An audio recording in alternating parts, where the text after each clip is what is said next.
compounds having same molecular formula but different properties. These compounds are called isomers of each other. क्या कहते हैं इसे हम कहते हैं isomers of each other. तो दो तरह के आइसोमेरिज्म होते हैं. The types, one is a structural arrangement, structural isomer, other is called stereoisomer, right? So in structural isomer the atoms link with each other in different manner. जो atom link होंगे they will link with each other in different manner, so we call it structural isomer. तो in structural isomer they will have same molar formula but यहां पे क्या आएगा, they will have different arrangement of, you can write different bonding between the atoms. They will have the different bonding with atoms between the atoms, while in stereoisomers the bondings are same, but in stereoisomers the arrangement of the atoms in a space are different. Space में जो atoms का arrangement होगा वो arrangement अलग अलग होगा, तो उसे कहते हैं स्टीरियो आइसोमर. अगर एटम के बीच का बॉन्डिंग अगर डिफरेंट है तो उसे कहेंगे स्ट्रक्चरल आइसोमर. अगर बॉन्डिंग सारा सेम है बट ग्रुप का अरेंजमेंट अलग अलग है स्पेस में, तो उसे हम क्या कहेंगे, स्टीरियो आइसोमर्स कहेंगे, राइट. तो stereo isomers are due to the different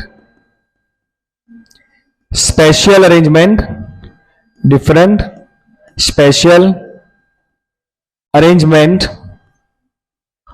of atoms or groups.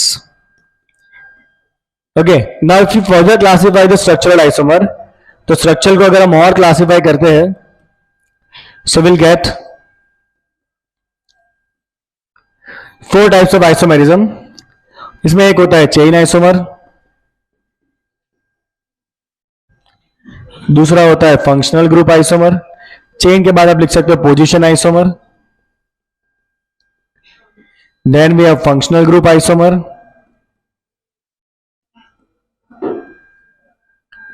And the last one we have metamers. Last one we have metamers. This are the structural isomers. इनके बारे में बारी बारी से भी सीखेंगे हम. And then we have stereo isomers. तो स्टीरियो आइसोमर दो तरह के, एक है ज्योमेट्रिकल, एक है ज्योमेट्रिकल आइसोमर जो आप नेक्स्ट चैप्टर में सीखोगे, और दूसरा है ऑप्टिकल आइसोमर जो आप 12th में सीखोगे. ज्योमेट्रिकल आपको अगले चैप्टर में आ जाएगा, और ऑप्टिकल आइसोमेरिज्म डायरेक्ट 12th में है, हेलो अल्केन चैप्टर में. Okay, so structural isomers and stereo isomers. Structural isomer में क्या होगा, एटम के बीच का बॉन्डिंग अलग अलग होगा. स्टीरियो आइसोमर्स में बॉन्डिंग सेम होगा बट एटम का जो स्पेस में अरेंजमेंट होता है ना, वो अरेंजमेंट अलग अलग होगा. Okay, let's see. First of all structural isomer, the compound having the same molar formula but different structures. Structure का मतलब है the manner in which the atoms are linked. This is classified as a structural isomer. We have some examples of it: chain, position, functional group and metamerism. So सबसे पहले बात करते हैं chain isomer के बारे में. Okay, the first one is a chain isomer. So in the chain isomer, there will be the different arrangement of carbon atoms in branch and chain. What will happen here? There will be different arrangement of carbon atom in branch and chain. They will have different arrangement of carbon atoms in branch and chain. Okay, let's take the example of 4 carbon. If you have butane, butane is C4H10. अब 4 carbon you can arrange like this in a single chain, or you can arrange 4 carbon like this, 3 in chain, 1 in branch. So both will have same formula. अब hydrogen खुद रख दिया ना, both will have same formula. फर्क क्या है, यहां पे चारों कार्बन चेन में अरेंज है, यहां पे ब्रांच चेन में अरेंजमेंट है. Okay, similarly when you have 5 carbon, let's say C5H12, 5 carbon है, you can arrange in a single chain, You can arrange 4 in chain, 1 in branch, or you can arrange 3 in chain, 2 in branch. So these all will have same formula, but they have the different arrangement of carbon in branch chain. So this is simply called chain isomers. Understood? Understood? Okay, if you have 6 carbon atoms, now how many will be formed? So 1, 2, 3, 4, 5, 6. 1, 2, 3, 4, 5.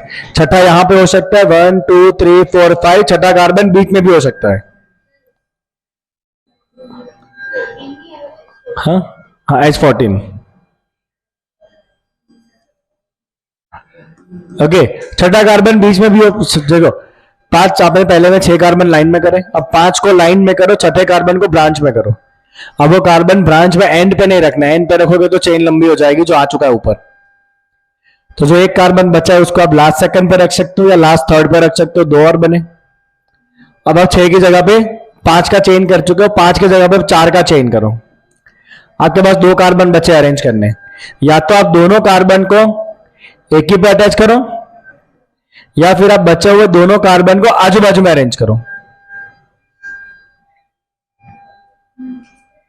Right? तो इतने possibility है यहां पे. अब अगर आप 3 का chain बनाओगे, यहां पर सपोज आपने 3 का चेन बनाया, 3 और अरेंज करने, एंड पे कुछ रख नहीं सकते हो आप, क्योंकि एंड पे रखोगे तो चेन लंबी हो जाएगी जो आ चुका है already.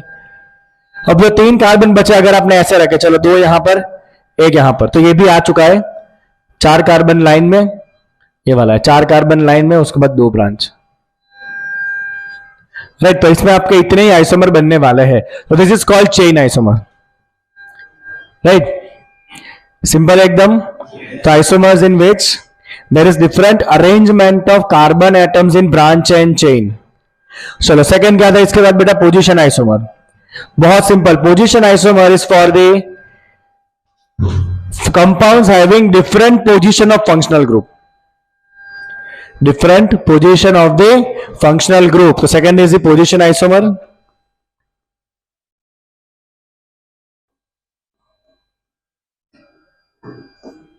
This will have isomers having different position of functional group.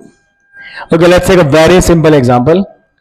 If I take butanol, CH3, CH2, CH2, CHOH. What is it? Butane, 1-ol, OH first pair. Okay, if I have this CH3, CH2, CH, CH3OH. What is it? Butane, 2-ol. So क्या फर्क है इन दोनों में? The only difference is the position of functional group. Rest of things are same. Here there is only difference in position of functional group. That's why it is called position isomer. Do you understand this? तो ये हो गया simple सा position isomer. इसमें कुछ और नहीं लिखा है ना भाई? ज्यादा तो नहीं लिखा है ना? I just want to check it out. नहीं लिखा होगा, एक ही लाइन लिखा होगा खाली. तो position isomer, they are differ in the position of substituent atom or functional group on carbon skeleton. So they are called as position isomer. इन्होंने भी वैसा ही एग्जांपल बनाया, प्रोपेन का बनाया है. Okay, next is the functional group isomer. This one is quite interesting. फिर हम एक ऐसा एग्जांपल करेंगे जिसमें सारे आइसोमेरिज्म साथ में आएंगे. खतरनाक एग्जांपल. ठीक है? Third one is the functional group isomer. So in the functional group isomer, the compounds will have the same molar formula, but they will have the different functional group. The compound will have the same molar formula, but they will have the different functional group. Okay, so I'll give you the example. Okay, let's take propanol, 3 carbon aldehyde. It's a propanol. Propanol. And CH3, COCH3, propanon, ketone. Check out, both will have same formula. Both have C3, H6O1. C3, C3, H6, H6, O1, O1. दोनों same है, but एक aldehyde और दूसरा कौन है, ketone है। तो aldehyde और कीटोन एक दूसरे के फंक्शनल ग्रुप आइसोमर है। सिमिलरली अल्कोहल एंड ईथर ये भी एक दूसरे के फंक्शनल ग्रुप आइसोमर है। And carboxylic acid and ester ये भी एक दूसरे के फंक्शनल ग्रुप आइसोमर है। तो फंक्शनल ग्रुप आइसोमर में कौन कौन से पेयर आएगी, तो you will have the pair of aldehyde and ketone, right, alcohol and ether, carboxylic acid and ester. तो this are certain pairs of functional group isomer. क्या है, this are the pairs of functional group isomer. This is the pairs of functional group isomers. Okay, so aldehyde का functional group isomer ketone, alcohol का functional group isomer ether and carboxylic acid का functional group isomer कौन है, ester है। Similarly जो amines होते हैं primary, secondary, tertiary, they are also functional group isomer of each other. तो ये हो गया आपका primary amine, then secondary amine and tertiary amine, these are also functional group isomer of each other. Okay, now comes the next one, which is called metamer. Next one is called metamers. So in the metamers there will be different length of carbon chain on either side of functional group. What will it be there? There will be different length of carbon chain, different length of carbon chain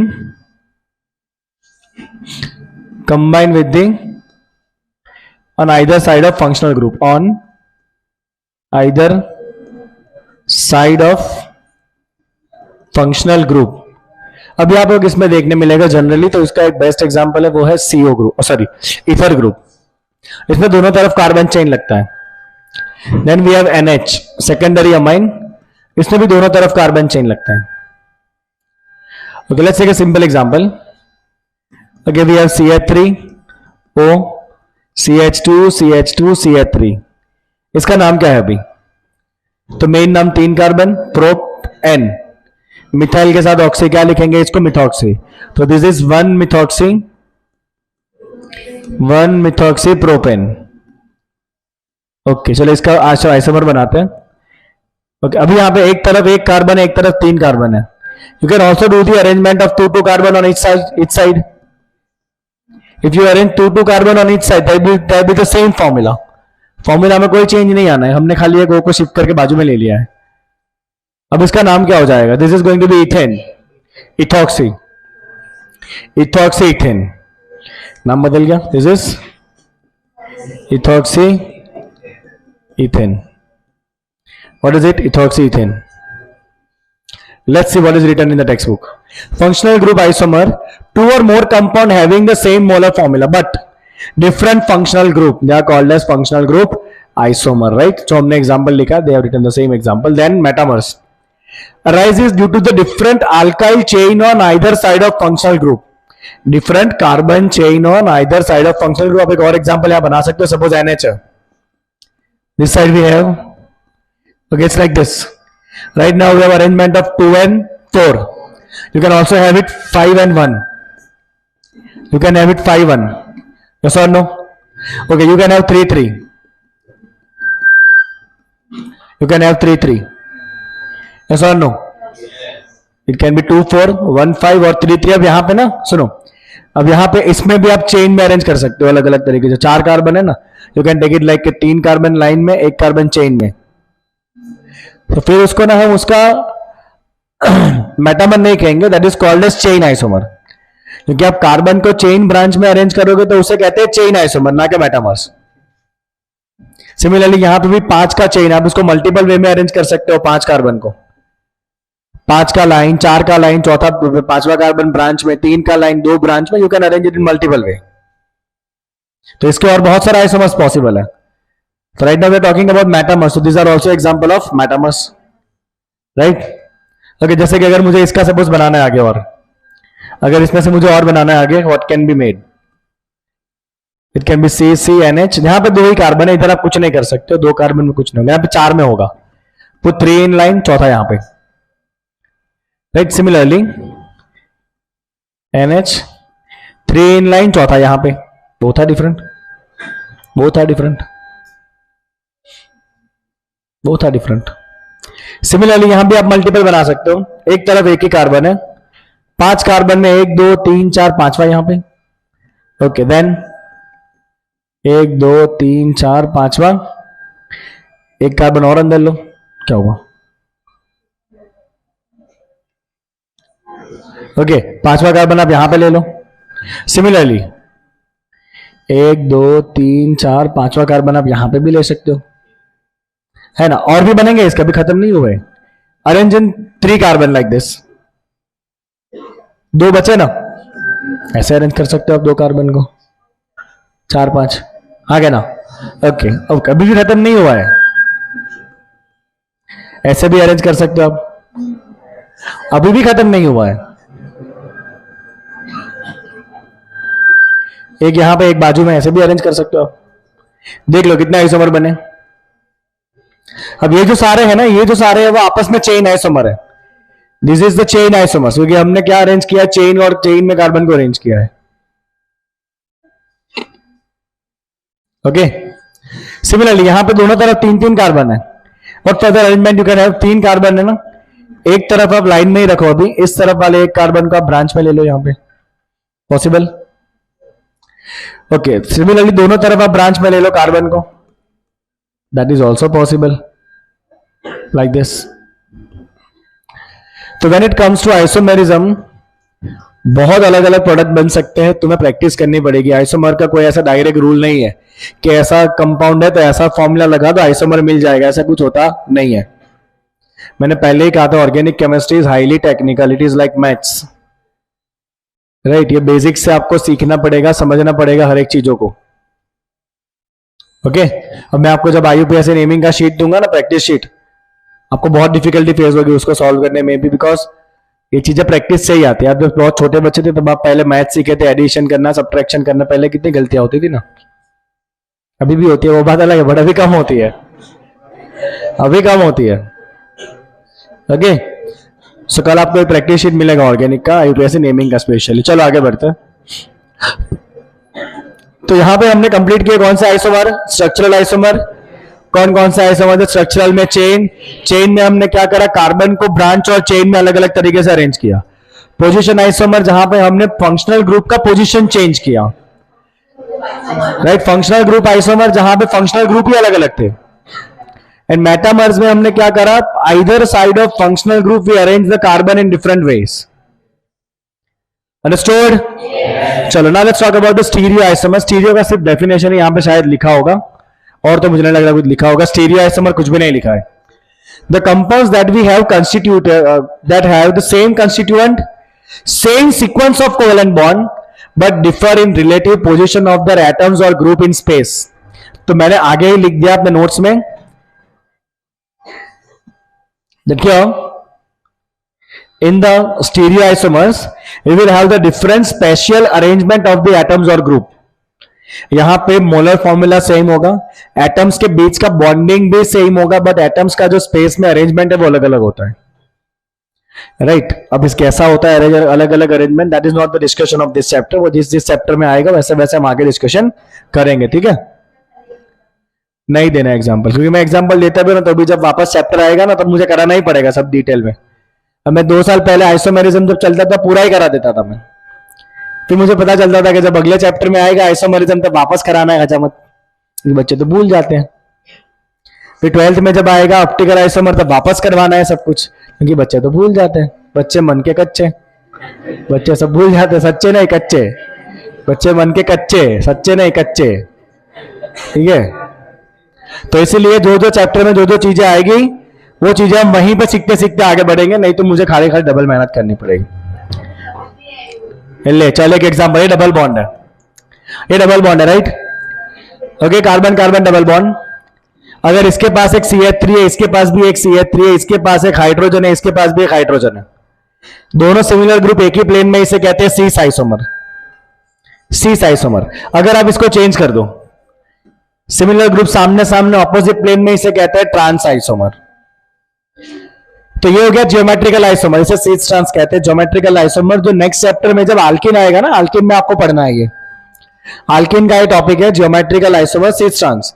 similarly 12th में जब आप जाओगे, you will find that कि अगर कोई ऐसा carbon है जिसकी चारों वैलेंसी अलग अलग है, जैसे कि मान लो यहां पे एक CH3 है, यहां पे एक हाइड्रोजन है, यहां पे एक OH है, यहां पे एक NH2 है, तो ऐसा कार्बन जिसकी चारों वैलेंसी अलग अलग होती है, ये कार्बन ऑप्टिकली एक्टिव होता है। मतलब इसमें से अगर आप पोलराइज लाइट को पास करते हो तो ये कंपाउंड पोलराइज लाइट को घुमाता है, आइदर राइट साइड और लेफ्ट साइड। तो इस कंडीशन को कहते हैं optical activity, and this isomers are called stereo isomers. तो ये 12th में आएगा आपको हेलो अल्केन चैप्टर में, और ये आपको अगले चैप्टर में आ जाएगा सीस ट्रांस में, geometrical isomer, right.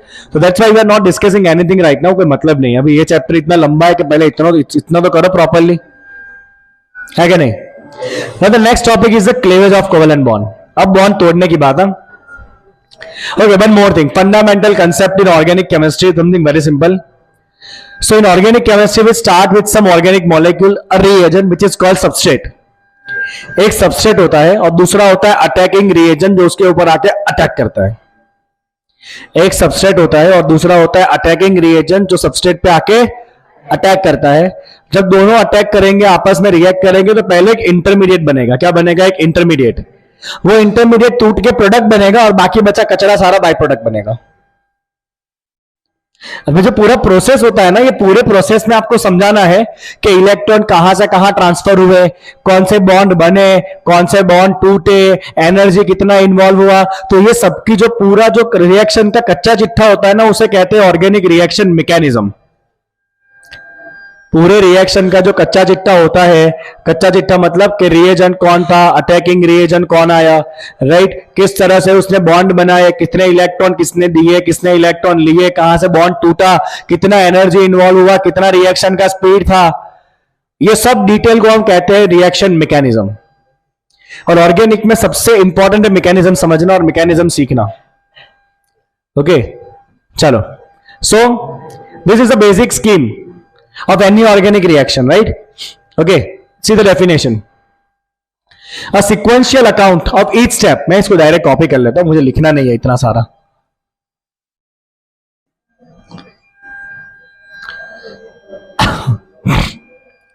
What's the definition of reaction mechanism?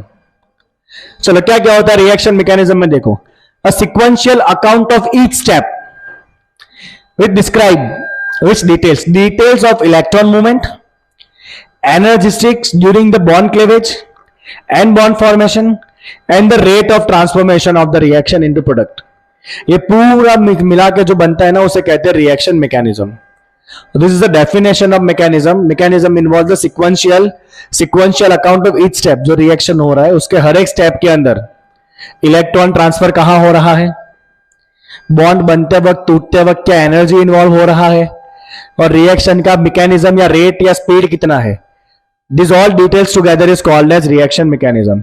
तो रिएक्शन मैकेनिज्म में क्या होता है? हर एक स्टेप का इलेक्ट्रॉन मूवमेंट का डेटा, बॉन्ड बनते वक्त टूटते वक्त एनर्जी का डेटा, और रिएक्शन के होने के स्पीड का डेटा। ये तीन चीजों के डेटा को हम कहते हैं reaction mechanism. Okay, and any reaction you can represent like this. Where is this one will copy it. कोई काम का नहीं है तो हम खाली खाली इसको टाइम पास नहीं करेंगे नोट्स स्पोर्ट्स में। This one, right? So this is your general scheme of any organic reaction। अब आता है इसका टेक्निकल पार्ट चैप्टर का। अब इस चैप्टर का आता है technical part, and that is the cleavage of covalent bond. है पहले से ब्लर है, क्या हुआ? मैं ब्लर हो गया। अब कैमरा साफ करूं? इससे कुछ होता है क्या? है? तो इस बात पे एक और शायरी,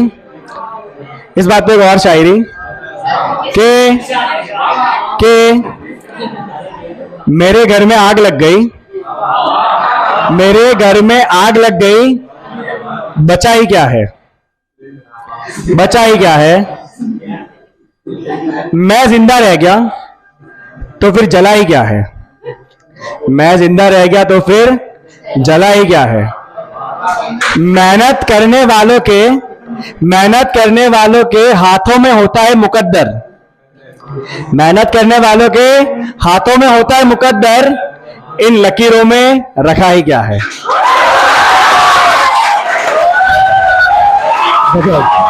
चलो आगे बढ़ते। तो मेरी बातें ना बहुत गहरी होती है, तो थोड़ा बातों को समझो, मतलब समझो उसका। मेरी बातें ना बहुत गहरी होती है, ठीक है? चलो ओके, अब बड़ा ध्यान यहाँ पे सबका। शायरी सुन लो ना, आप पढ़ाई करो। चलो, now we go to the technical point of the chapter, that is the fission of covalent bond. चल मुन्ना, ध्यान यहाँ पे। fission of, चालू नहीं क्या? fission of चालू ही तो है, covalent bond। चल बेटा ध्यान से सुन। बेटा कोवेलेंट बॉन्ड का दो तरह से फ्यूजन होता है। फ्यूजन होना मतलब टूटना। अब जब कोवेलेंट बॉन्ड बनता है, देवांग क्या लिख रहा है? क्या लिख रहा है? ओके, सो जब कोवेलेंट बॉन्ड बनता है तब दोनों तरफ से एक एक इलेक्ट्रॉन का शेयरिंग होता है, या दो का शेयरिंग होगा, तीन का शेयरिंग होगा। We will generally talk about the covalent bond which has one electron shared from both the sides, single covalent bond. अब जब ये सिंगल कोवेलेंट बॉन्ड टूटेगा, राइट, तो दो तरह के क्लीवेज होते हैं बॉन्ड के। एक होता है होमोलिटिक क्लीवेज। होमोलिटिक क्लीवेज का मतलब है कि जब बॉन्ड टूटेगा तब दोनों अपना अपना एक एक इलेक्ट्रॉन लेके चले जाएंगे। It is called homolytic cleavage of covalent bond. दूसरा होता है हेट्रोलिटिक क्लीवेज। अब हेट्रोलिटिक क्लीवेज में क्या होता है? तो हेट्रोलिटिक क्लीवेज में एक एटम ऐसा होगा जो दोनों इलेक्ट्रॉन को लेके चला जाएगा। Try to understand. सपोज ये कोवेलेंट बॉन्ड है आपका A B, let's say this is some covalent bond A B, दोनों ने एक एक इलेक्ट्रॉन अपना अपना शेयर किया है। जब ये बॉन्ड टूटेगा, अगर दोनों वापस अपना अपना एक एक इलेक्ट्रॉन लेके अलग हुए तो इसे कहेंगे homolytic fission. What is it called? Homolytic fission. और होमोलिटिक फिशन से जो प्रोडक्ट बन रहा है ना, ऐसे प्रोडक्ट जिनके पास एक सिंगल इलेक्ट्रॉन है जो बहुत ज्यादा रिएक्टिव होगा, बिकॉज एक अकेला इलेक्ट्रॉन है, हाईली रिएक्टिव होगा, किसी के भी साथ जाके जुड़ जाएगा। तो this products are called free radicals. क्या कहते हैं इन प्रोडक्ट को? फ्री रेडिकल्स कहते हैं। This products are called free radicals, right.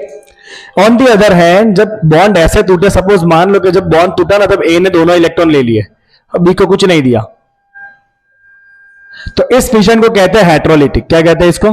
Heterolytic fission कहते हैं। अब हेट्रोलिटिक फिशन का प्रोडक्ट है आयंस। इसने दोनों इलेक्ट्रॉन ले ली, ये क्या बन जाएगा? नेगेटिव। इसने इलेक्ट्रॉन नहीं लिया तो ये क्या बन जाएगा? पॉजिटिव। अब सुनना ध्यान से, इसको इलेक्ट्रॉन चाहिए, इसको इलेक्ट्रॉन चाहिए, इसके साथ अन्याय हुआ है, तो इसे हम कहेंगे इलेक्ट्रोफाइल, क्योंकि इसको इलेक्ट्रॉन चाहिए अब, तो इसे हम कहेंगे इलेक्ट्रोफाइल। क्या कहते हैं इसे हम? इलेक्ट्रोफाइल। देखो, इसने इलेक्ट्रॉन ले लिए हैं तो इसको चाहिए न्यूक्लियस, क्योंकि खुद नेगेटिव है ना, न्यूक्लियस मतलब पॉजिटिव, तो इसको कुछ पॉजिटिव चाहिए अटैक करने के लिए, क्योंकि ये खुद नेगेटिव है। तो ये कहां अटैक करेगा? पॉजिटिव के ऊपर। पॉजिटिव मतलब न्यूक्लियस के ऊपर अटैक करेगा। ये नेगेटिव पॉजिटिव है, पॉजिटिव कहां अटैक करेगा? नेगेटिव के ऊपर। That's why it is electrophile. And this is negative, this will attack on positive, that's why it is called nucleophile.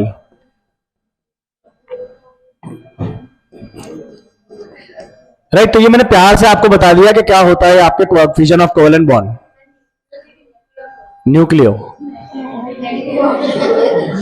भाई यार समझ जाने का ना, इतना करेक्शन नहीं करने का मुझे। Nucleophile, okay.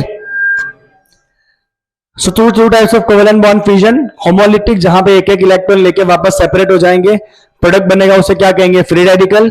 हेट्रोलिटिक, जहां पे दोनों में से एक एटम दोनों इलेक्ट्रॉन को ले लेगा, खुद नेगेटिव बन जाएगा, दूसरे को पॉजिटिव बनाएगा, जो पॉजिटिव बना उसे क्या कहेंगे? इलेक्ट्रोफाइल। जो नेगेटिव बना इसे क्या कहेंगे? न्यूक्लियोफाइल। सिंपल याद रखो, नेगेटिव जो बना वो nucleophile, negative nucleophile, positive electrophile, okay.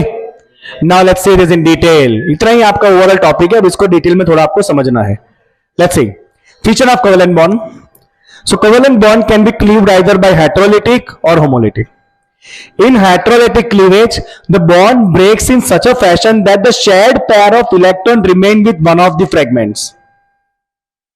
Okay, so be right here. Definition लिखना पड़ेगा. इसमें लिख देते हैं heterolytic fission में क्या? Shared pair of electron remains with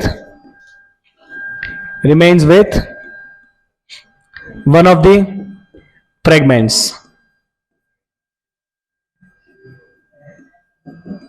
Right? चलो आगे. After heterolysis, one atom has the sextet electronic configuration and positive charge. अब इसके पास तो बेटा 6 इलेक्ट्रॉन बचे ना, दिखाना पड़ेगा आपको यहां पे. ओके लेट्स सी. ध्यान यहां पे सपोज आपके पास ये दो एटम थे ए एंड बी, इनके बीच में बॉन्ड था, बाकी इनकी अपनी वैलेंसी जो भी होगी वो, क्योंकि सब लोग कंबाइन होते हैं to complete the octet. Yes और नो? राइट. तो इन्होंने आपस में बॉन्ड बना के ऑक्टेट कंप्लीट करा है. बट हुआ क्या, जब ये वाला बॉन्ड टूटा, तो ये वाला बॉन्ड जब टूटा तब दोनों इलेक्ट्रॉन इसी ने खा लिए, इसको कुछ नहीं मिला. नाउ व्हाट हैपन, इसके पास 8 इलेक्ट्रॉन हो गए पूरे, इसको तो कोई प्रॉब्लम ही नहीं है. 6 अपने थे, 2 उसके पास भी ले लिए, 8 हो गए, इसको तो प्रॉब्लम ही नहीं है. बट ये क्या हो जाएगा, नेगेटिव हो जाएगा. व्हाट अबाउट दिस, इसको क्या मिला, कुछ भी नहीं, इसके पास तो 6 इलेक्ट्रॉन बच गए ना, तो ये क्या हो जाएगा, पॉजिटिव. तो this has a configuration of 6 electron which is called sextet, and this has a 8 electronic configuration which is called octet. तो जो 6 इलेक्ट्रॉन वाला बना उसे क्या कहेंगे हम, इलेक्ट्रोफाइल, क्योंकि उसको इलेक्ट्रॉन अभी कहीं से लेने पड़ेंगे. और जो 8 वाला बना उसके बाद एक्स्ट्रा पेयर है, किसी को इलेक्ट्रॉन दे देगा, that's why it is nucleophile. आ रहा है समझ में? सिंपल है, एकदम सिंपल ही लगता है, बट जब क्वेश्चन सॉल्व करोगे ना तब पता चलेगा कि इलेक्ट्रोफाइल कहां गया, न्यूक्लियोफाइल कहां गया, सब उड़ेगा, इधर उधर उड़ेगा. चलो कोई नहीं. Okay, one atom has a sextet electronic configuration and positive charge, other has octet with at least one lone pair and a negative charge. Thus heterolytic cleavage of bromomethane gives you the CH3 plus and Br minus. Okay, let's see. इसका example समझते हैं, वैसे हमने यहां पे लिखी दिया है एग्जाम्पल में. ओके चलो let's try to understand the carbocation.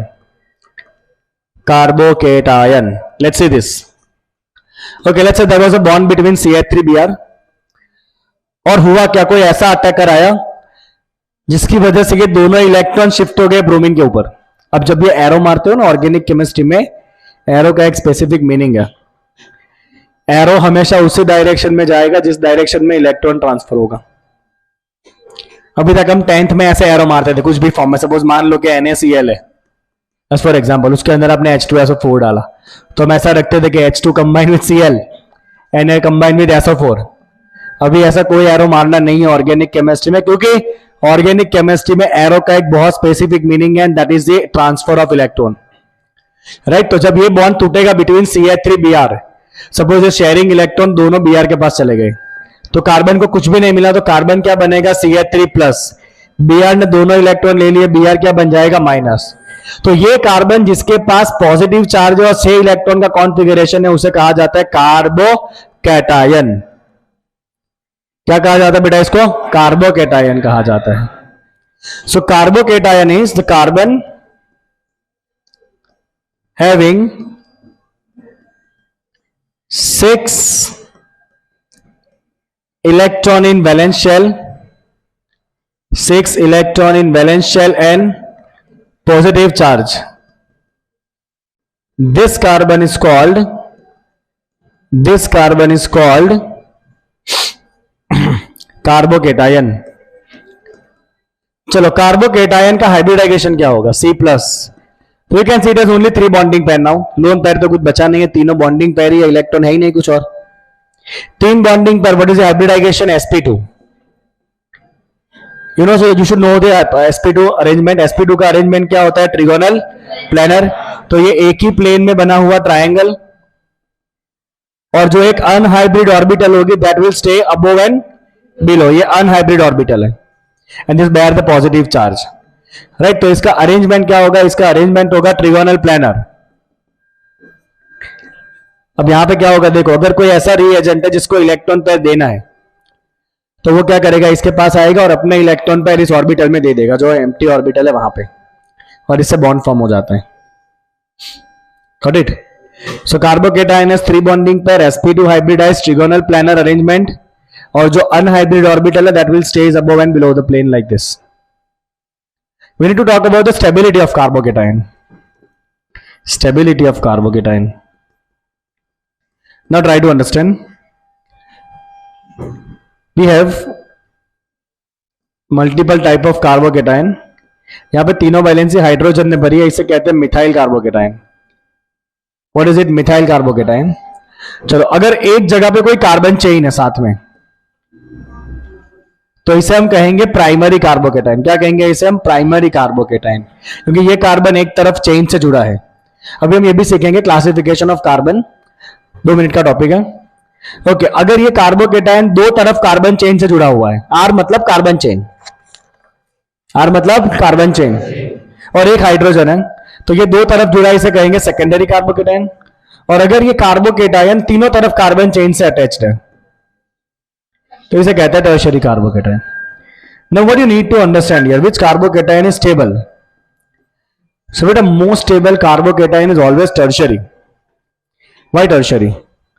इसका रीजन है कि ये जो आर ग्रुप होता है ना, आल्किल ग्रुप, ये जो आल्किल ग्रुप होता है, आल्काइल ग्रुप आर, ये आल्काइल ग्रुप आर होता है, it is electron donating group.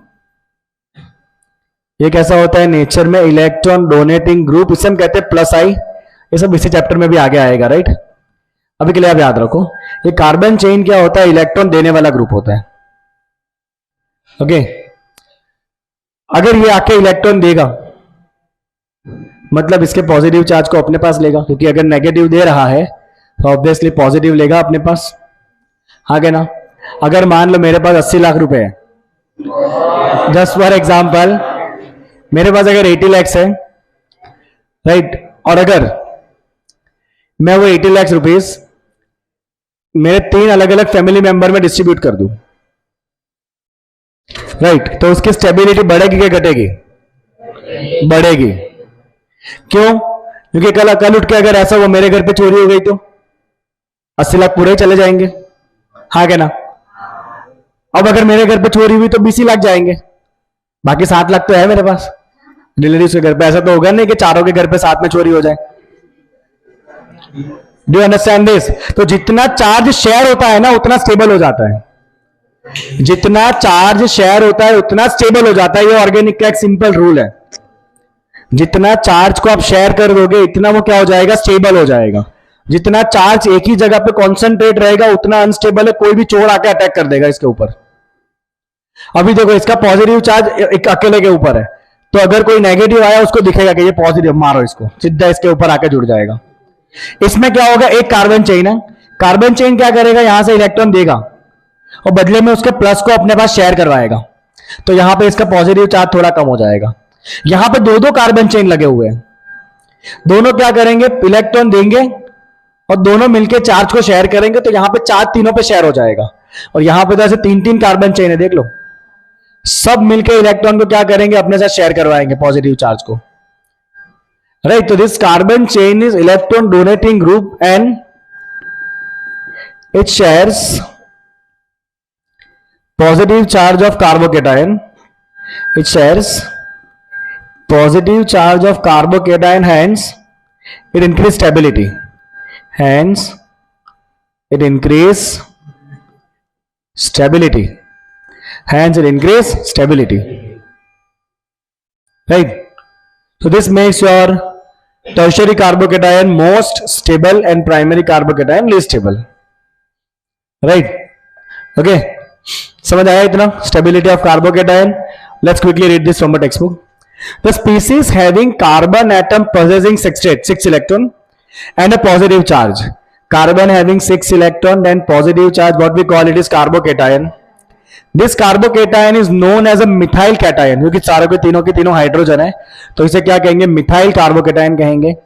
Carbocations are classified as primary, secondary or tertiary, depending on whether 1, 2 or 3 carbons are directly attached to the positive charge carbon.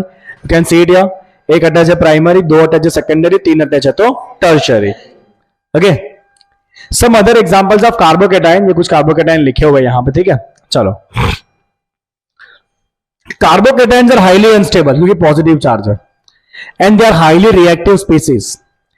Alkyl group, अभी यहां पे आया वो point जो हमने लिखा है, alkyl group carbon chain directly attached to the positively charged carbon, it will stabilize the carbocation due to inductive, जो मैंने लिखा plus I effect and hyper conjugation effect. यहां पे दो इफेक्ट होगा, प्लस आई भी होगा और साथ में हाइपर कॉन्जुगेशन भी होगा। Ask me what is hyper conjugation, बताता हूं आगे, पूरा थियरी आएगा उसका, तब समझेंगे, ठीक है। अभी आएगा इसे चैप्टर में। कैसे लिखूं मैं इसको, पूरा लिखूंगा तो जगह नहीं है उतना। हाइपर कॉन्जुगेशन, तो बेटा बहुत इंपॉर्टेंट पॉइंट है ये कि जो कार्बन चेन है अल्किल ग्रुप, या अल्किल ग्रुप क्या करेगा, पॉजिटिव चार्ज को शेयर कराएगा। कैसे शेयर कराएगा, एक तो इंडक्टिव इफेक्ट और दूसरा हाइपर कॉन्जुगेशन इफेक्ट। तो इन दोनों की मदद से ये कार्बन का जो पॉजिटिव चार्ज है वो शेयर हो जाएगा। शेयरिंग मींस केयरिंग, जितना शेयर करोगे उतना स्टेबिलिटी बढ़ेगी, प्यार बढ़ेगा, ठीक है। चलो आगे बढ़ते हैं। द ऑब्जर्व्ड ऑर्डर, देखो ऑर्डर देख लो, सबसे कम stable methyl, then primary, then secondary and then tertiary. This carbocation haves, चलो शेप क्या होगा इसका, trigonal planar shape, sp2 hybridization. Thus the shape of CH3 may be considered as being derived from the overlap of three equivalent sp2 orbitals. Right, यहां पे उसका structure दिखाया, कोई time pass है, खाली खाली देख लो आप। ये तीनों ऑर्बिटल ट्रिगोनल प्लानर, और ये अनहाइब्रिड p ऑर्बिटल जो कहां रहेगा, प्लेन के ऊपर और नीचे, जो हमने ड्रॉ किया हुआ है, राइट। ओके, चलो अरे talk about the carbon ion. ये तो हो गया कार्बन पॉजिटिव आयन, जिसे हम क्या कहते हैं, कार्बोकेटाइन कहते हैं, C+। Now let's talk about the C minus. चलो, this is called carbon anion और कार्बन आयन। कार्बन एनायन और क्या कहेंगे उसको हम, कार्बन आयन। चलो, कार्ब एनायन, एनायन मतलब नेगेटिव आयन, जिसे हम कहेंगे C minus. Now let's try to understand C minus. अगर मान लो कि जब ये हेट्रोलिटिक क्लेवेज हुआ, तब सपोज मान लो कि कार्बन ने इलेक्ट्रॉन ले लिए और इस बेचारे को कुछ नहीं दिया। Z इज समथिंग ग्रुप जो कार्बन के कंपेयर में कम इलेक्ट्रोनेगेटिव है। कार्बन अगर ज्यादा इलेक्ट्रोनेगेटिव है तो बॉन्ड टूटते वक्त ये दोनों इलेक्ट्रॉन कौन खा जाएगा, कार्बन खा जाएगा। इससे क्या हो जाएगा, कार्बन CH3 था, इट एक्वायर्स नेगेटिव चार्ज, और एक और इलेक्ट्रॉन पेयर आ गया उसके पास, ऐसा नो, क्योंकि लिया ना इलेक्ट्रॉन पेयर पूरा, और Z क्या बन जाएगा बेचारा, प्लस। तो this carbon is called carbon anion. So this carbon has a carbon having 8 electron. Carbon having 8 electron and negative charge. This is called carbon anion. What is it called? Carbon anion. Negative ion, right? Chalo. Let's write something about the carbon ion. 3 valency, lone पर negative charge, right. चलो, carbon anion कितने electron pair है, देखो 3 bonding 1 lone, can you see, 3 bonding 1 lone, 3 bonding 1 lone, total 4 electron pair है। Hybridization क्या होगा, sp3, क्योंकि 4 electron pair है, hybridization must be sp3, right. अब 4 में से 3 ही बॉन्डिंग पेयर है, 1 लोन है, राइट। तो इसका ज्योमेट्री क्या होगा, टेट्राहेड्रल, क्योंकि 4 इलेक्ट्रॉन पेयर है तो ज्योमेट्री क्या होता है, टेट्राहेड्रल। बट शेप क्या होगा इसका, शेप क्या होगा, ट्रिगोनल पिरामिड, क्योंकि 4 में 3 ही बॉन्डिंग पेयर है, तो shape is trigonal pyramid, shape is trigonal pyramid, ऐसे करना, शेप इज ट्रिगोनल पिरामिड।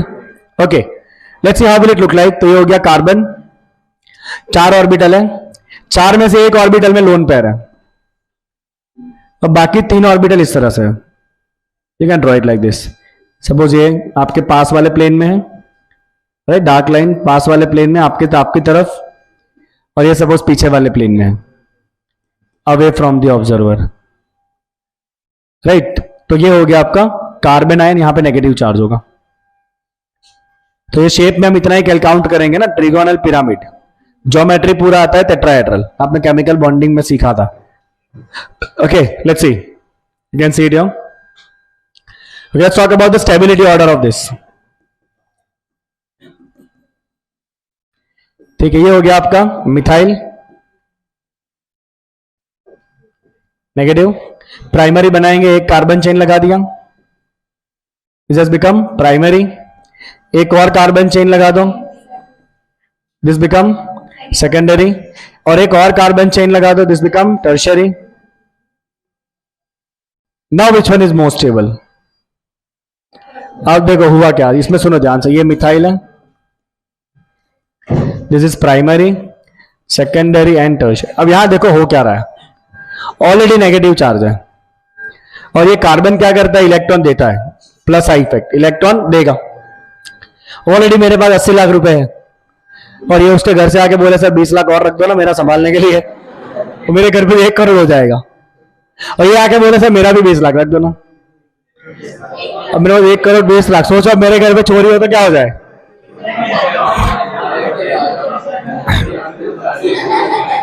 तो यहां वही होगा कि जितने अल्किल ग्रुप आएंगे वो सारे अल्किल ग्रुप क्या करेंगे, इसका कार्बन का नेगेटिव चार्ज और बढ़ाएंगे. शेयर तो नहीं कर रहे नेगेटिव चार्ज को, पर नेगेटिव चार्ज और बढ़ा देंगे. नेगेटिव चार्ज बढ़ेगा तो स्टेबिलिटी कम हो जाएगी. तो जितने यहां पे कार्बन ग्रुप आएंगे उतना स्टेबिलिटी कम हो जाता है. तो कार्बन आयन में, नेगेटिव आयन में टर्शियरी सबसे कम स्टेबल होता है, पॉजिटिव आयन में टर्शियरी सबसे ज्यादा स्टेबल था, क्योंकि पॉजिटिव में कार्बन चेन पॉजिटिव को शेयर कराता है, और नेगेटिव में कार्बन चेन क्या करेगा, नेगेटिव चार्ज को और बढ़ा देगा. राइट, सो क्या we can write here that, okay, let's write here due to plus I effect of alkyl group, electron density on C minus will increase, hence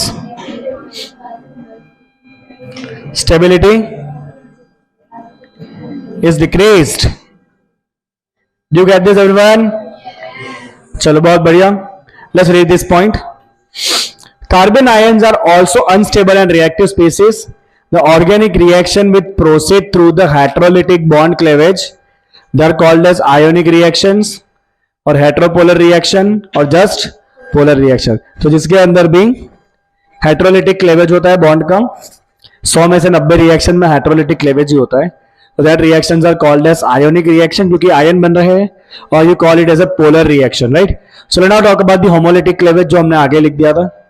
Homolytic cleavage में क्या होगा, दोनों एक एक इलेक्ट्रॉन लेंगे. ठीक है. So one of the electron of the shared pair in a covalent bond, one of the electron of shared pair goes with the each of the bonded atom. One electron will go with one atom, other electron will go with other atom. That is called homolytic fission of covalent bond. बराबर का बंटवारा. Thus in homolytic cleavage, the movement of single electron take place instead of electron pair. The single electron movement is shown by the half arrow. We'll see this. Fish hook कहते हैं उसको. Such cleavage result in the formation of neutral spaces which contains an unpaired electron. और उसको हमने क्या कहा था, free radical कहा था. क्या कहा था उसको हमने आगे, फ्री रेडिकल कहा था. Right, this free radicals are also highly reactive.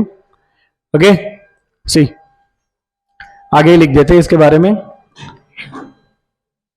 Okay, यहां पे आ जाओ होमोलिटिक फिशन में. Okay, let's say we have ethane. Let's write one example of it. We have ethane CH3CH3. Suppose इसका बॉन्ड टूटा. अब दोनों तरफ सिमिलर ग्रुप है. ये बॉन्ड में से एक इलेक्ट्रॉन ये लेगा, इसे कहते हैं फिश हुक एरो. जब आप ऐसे एरो मारोगे मतलब दोनों इलेक्ट्रॉन ट्रांसफर हो गए. आधा एरो मारोगे तो फिश हुक ट्रांसफर हुआ. तो एक इधर आया, एक इधर आया, बॉन्ड गया टूट. इसके पास एक इलेक्ट्रॉन है CH3 डॉट, इसके पास एक इलेक्ट्रॉन है CH3 डॉट. क्या कहेंगे इसे हम, फ्री रेडिकल्स, हाईली रिएक्टिव. और इसका भी जब आप रिएक्टिविटी चेक करोगे तो इसमें भी टर्शियरी सबसे ज्यादा रिएक्टिव होता है.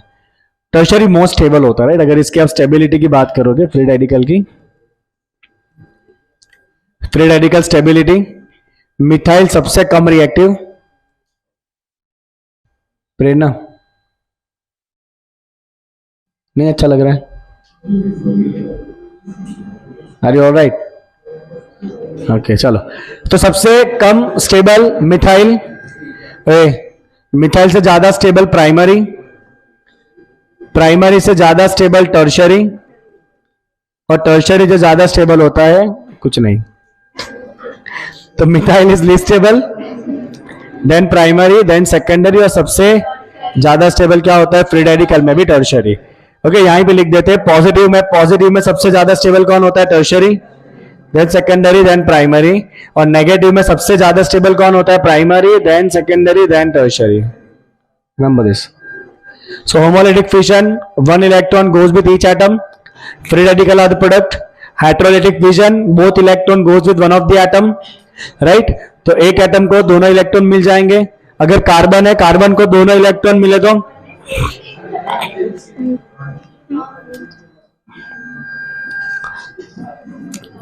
अब चले। Okay, so that's all about the cleavage of the covalent bond, homolytic and heterolytic, important theory carbocation के बारे में लिखने का। हाँ चलो अब नेक्स्ट कंसेप्ट पे चलते हैं। आज हमने दो बहुत इंपॉर्टेंट कंसेप्ट सीखे, एक हमने सीखा आइसोमेरिज्म और दूसरा हमने सीखा बॉन्ड किस तरह से टूटता है। और बॉन्ड के टूटने से जो दो प्रोडक्ट बने, जिसके पास दोनों इलेक्ट्रॉन आ गए उसको हमने क्या कहा था न्यूक्लियोफाइल, और जिसको कुछ नहीं मिला वो क्या था इलेक्ट्रोफाइल। नेक्स्ट टॉपिक वही है, देख लो,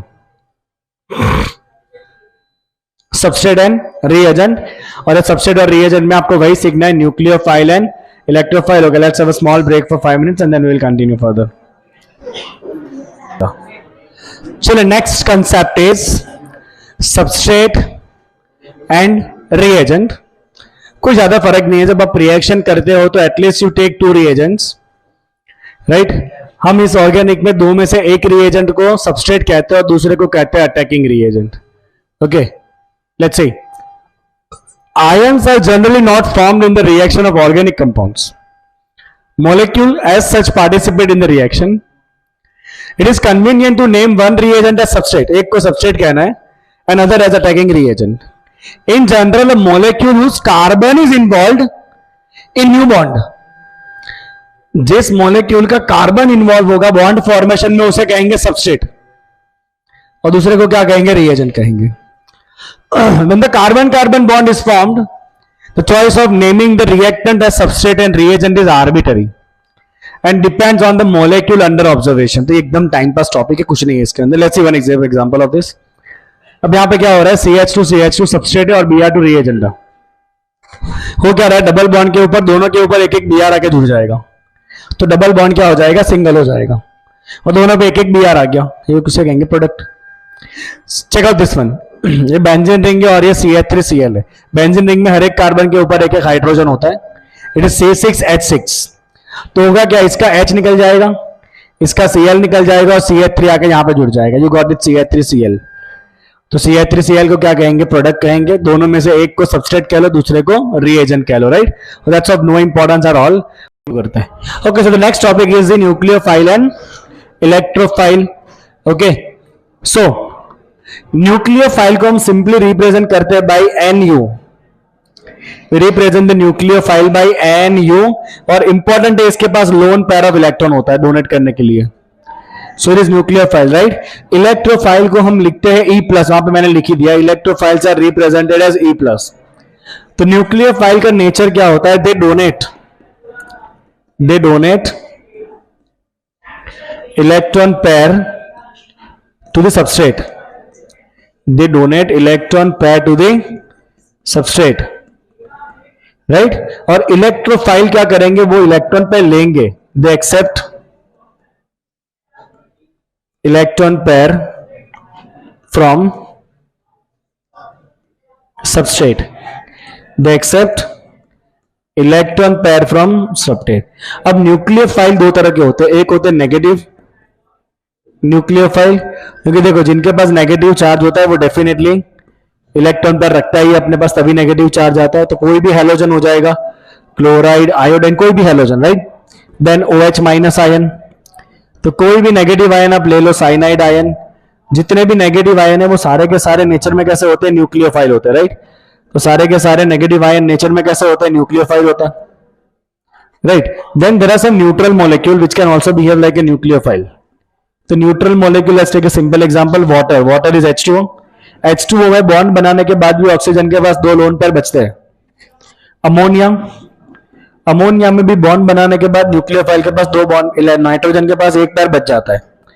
तो भले वो नेगेटिव नहीं है बट उनके पास लोन पेयर है, वो किसी और को इलेक्ट्रॉन पेयर देके जुड़ सकते हैं, right. Similarly alcohol molecule ROH, alcohol में भी ऑक्सीजन के पास 2 लोन पेयर बचते हैं। तो जिन जिन कंपाउंड के अंदर लोन पेयर होगा वो सारे नेचर में कैसे होंगे, न्यूक्लियोफिलिक। इलेक्ट्रोफिलिक कौन होगा, जो पॉजिटिव आयन है, जैसे कि CH3+, लेट्स राइट ये पॉजिटिव इलेक्ट्रोफाइल, तो you can take CH3+ positive ion, right. Then Cl+ positive ion, okay. तो जितने भी पॉजिटिव आयन होंगे वो सारे के सारे इलेक्ट्रॉन पेयर लेने वाले, तो वो सब कैसे होंगे, नेचर में इलेक्ट्रोफाइल होंगे। Similarly there are certain neutrals. अब न्यूट्रल में इलेक्ट्रोफाइल कौन होता है, तो ऐसे जिनके ऑक्टेट इनकम्प्लीट है, जिनके ऑक्टेट कैसे इनकम्प्लीट है, जैसे कि BCl3, it is incomplete octet. Boron के पास कोई लोन पेयर बचता नहीं है, 3 बॉन्ड बनाने के बाद भी बोरॉन के पास 6 इलेक्ट्रॉन होते हैं, उसको एक और इलेक्ट्रॉन पेयर लेना है कहीं से, राइट। सिमिलरली AlCl3, ये भी इनकम्प्लीट ऑक्टेट है। BaCl2, ये भी इनकम्प्लीट ऑक्टेट है। तो जितने भी इनकम्प्लीट ऑक्टेट वाले हैं वो सारे के सारे इलेक्ट्रॉन पेयर लेंगे कहीं से, और जो इलेक्ट्रॉन पेयर लेंगे उसे हम क्या कहेंगे, इलेक्ट्रोफाइल कहेंगे। Understood, right. तो न्यूक्लियोफाइल इलेक्ट्रॉन पेयर दे रहे हैं, जो इलेक्ट्रॉन पेयर देते हैं उसे कहा जाता है लुईस बेस। जो इलेक्ट्रॉन पेयर देते हैं वो क्या होता है, लुईस बेस होते हैं, और जो इलेक्ट्रॉन पेयर लेते हैं वो होता है लुईस एसिड। तो electrophiles are Lewis acid in nature, nucleophile are Lewis base in nature. Let's read from the textbook. Reagent attack the reactive site of a substrate. The reactive site may be electron deficient portion of the molecule.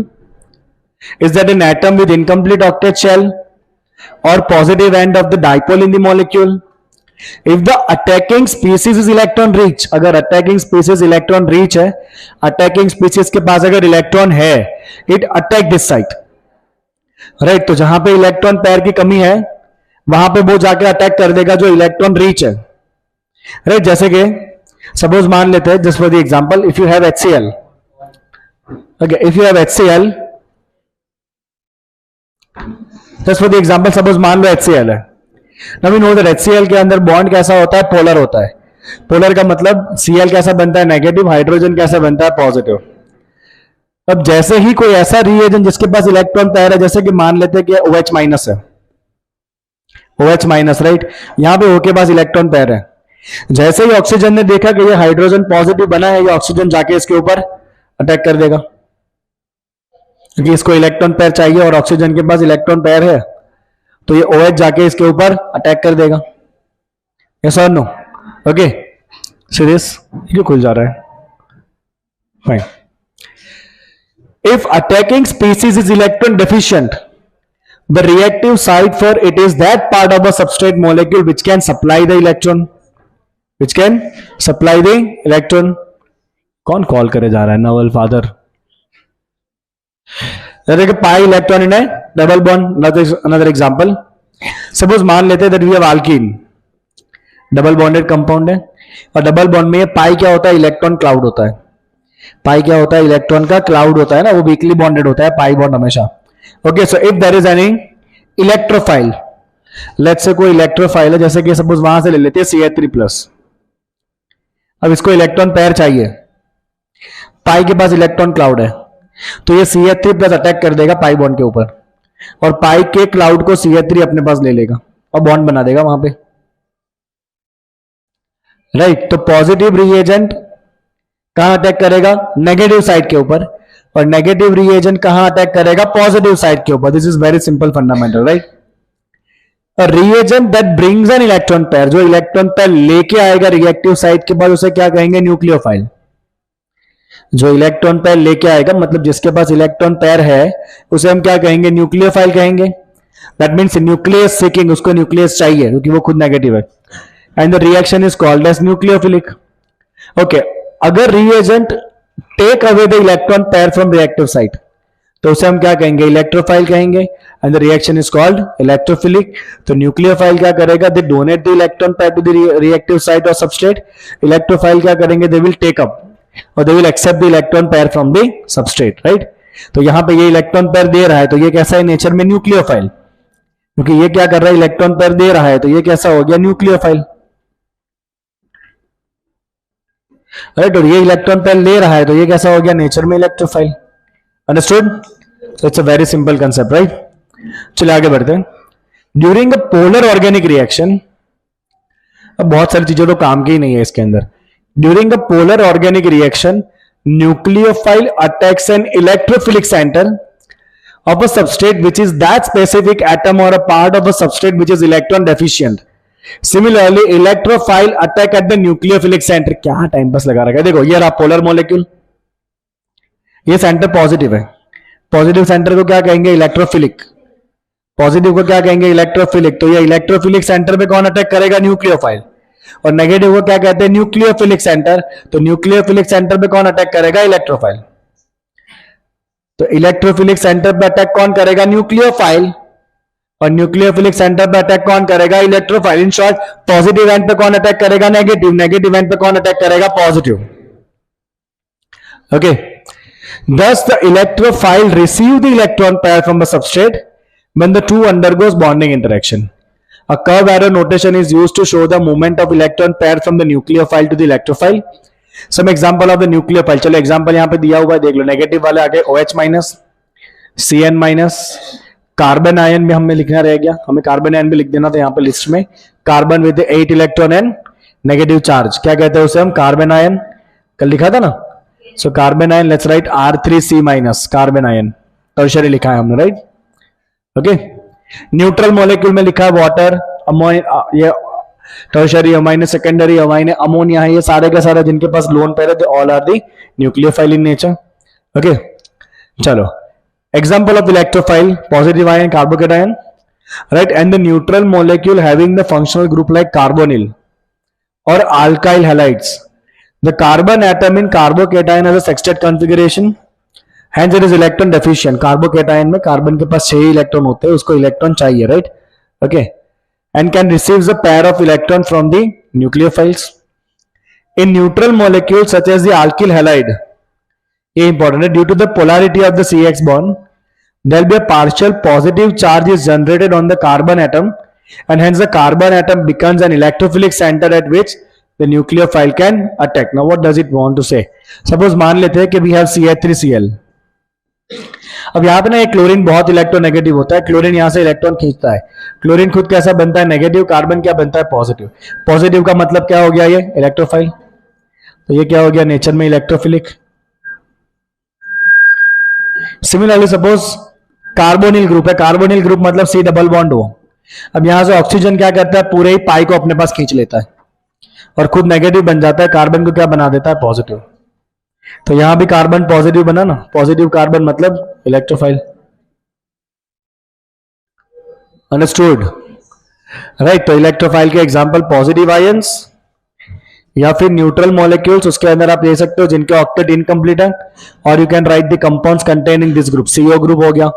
Right, या compound containing CN group. CN में भी आएगा जहां पे nitrogen electron खींचता है, carbon को positive बनाता है और नाइट्रोजन बिकम नेगेटिव. राइट, तो this all are the similar examples. Topic clear?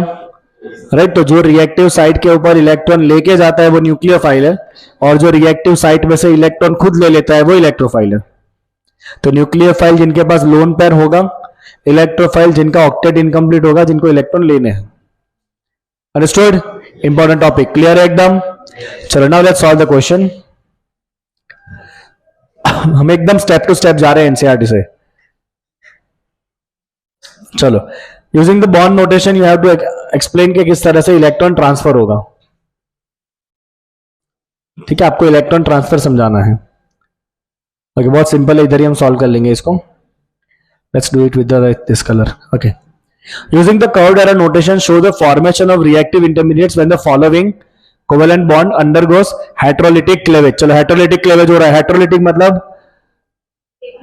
हाँ, एक दोनों इलेक्ट्रॉन ले लेगा, दूसरे को कुछ नहीं मिलेगा. Check it out. एक तरफ कार्बन है, एक तरफ सल्फर है. बोलो हु इज इलेक्ट्रोनेगेटिव, सल्फर और कार्बन? सल्फर. तो इलेक्ट्रॉन पेयर कौन खींच लेगा अपने पास? सल्फर. तो सल्फर क्या बन जाएगा? नेगेटिव. इलेक्ट्रॉन पेयर ले लिया.